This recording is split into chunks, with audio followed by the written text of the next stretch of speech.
इसी तरह से एक नया चेहरा और सामने आया है।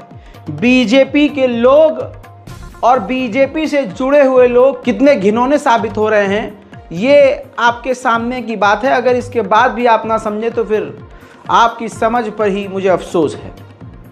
दोस्तों, बीजेपी का IT cell head Amit Malviya, आपको इसके बारे में अच्छे से मालूम है। सोशल मीडिया पर जो गंदगी चलती है उसका पूरा का पूरा जिम्मेदार ये इकलौता होता है।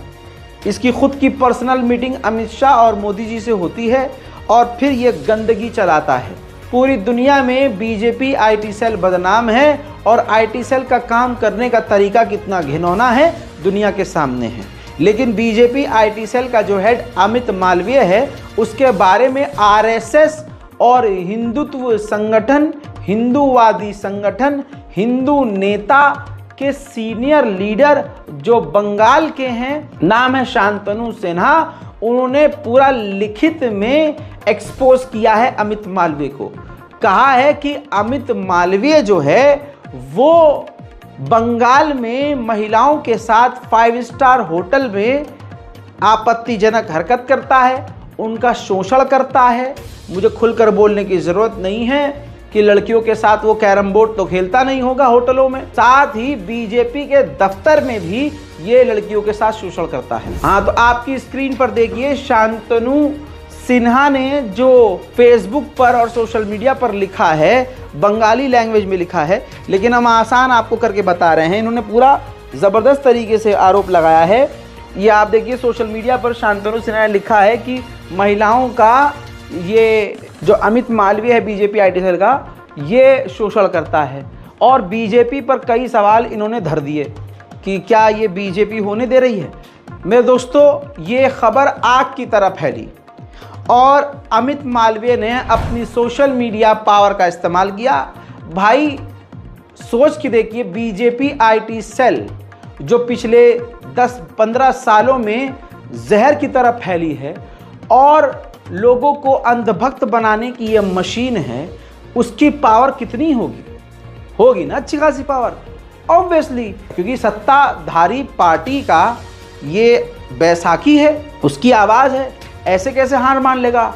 इसने आनन फानन शांतनु सिन्हा के ऊपर जो है केस दर्ज कर दिया। शांतनु सिन्हा के ऊपर तुरंत केस कर दिया गया और लॉ सूट फाइल कर दिया गया, नोटिस भेज दिया गया। देखिए, नोटिस अमित मालवीय खेलकर सच को दबाने की कोशिश करता है, लेकिन उम्मीद करते हैं कि मोदी जी सच सामने लेकर आएंगे और अगर ऐसा हो रहा है तो अब गलत का साथ देना छोड़ देगी बीजेपी पार्टी के बड़े बड़े नेता।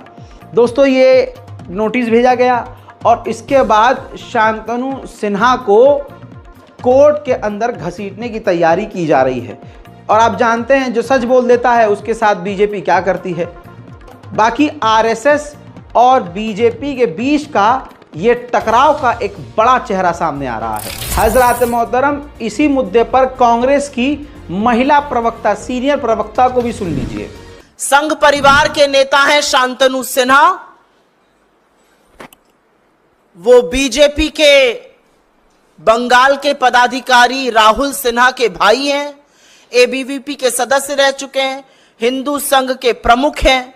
उनका कहना है कि बीजेपी आईटी सेल के प्रमुख अमित मालवीय बंगाल में औरतों का यौन शोषण करते हैं और सिर्फ 5 सितारा होटलों में ही नहीं, बीजेपी के दफ्तर तक में यह काली करतूतें चलती हैं। उन्होंने बंगाली में ट्वीट करके, बांग्ला में ट्वीट करके यह भी लिखा है कि बीजेपी नेताओं में होड़ लगी हुई है औरतों की आपूर्ति करने की। उनका कहना है कि ये सब लोग मिलकर, और अमित मालवीय का नाम लेकर उन्होंने कहा है, औरतों का यौन शोषण करते हैं। ये आरोप कांग्रेस पार्टी का नहीं है, ये आरोप संघ के एक व्यक्ति का है जो बीजेपी। दोस्तों, उधर अब आइए, मध्य प्रदेश में जब मोदी सरकार ने, मोदी जी ने शपथ ग्रहण किया तो मध्य प्रदेश के बीजेपी के दफ्तर में, तस्वीर देखिए, आग लगी हुई है, बीजेपी के दफ्तर में ओवर खुशी मनाई जा रही थी, जबरदस्ती, फर्जी, क्योंकि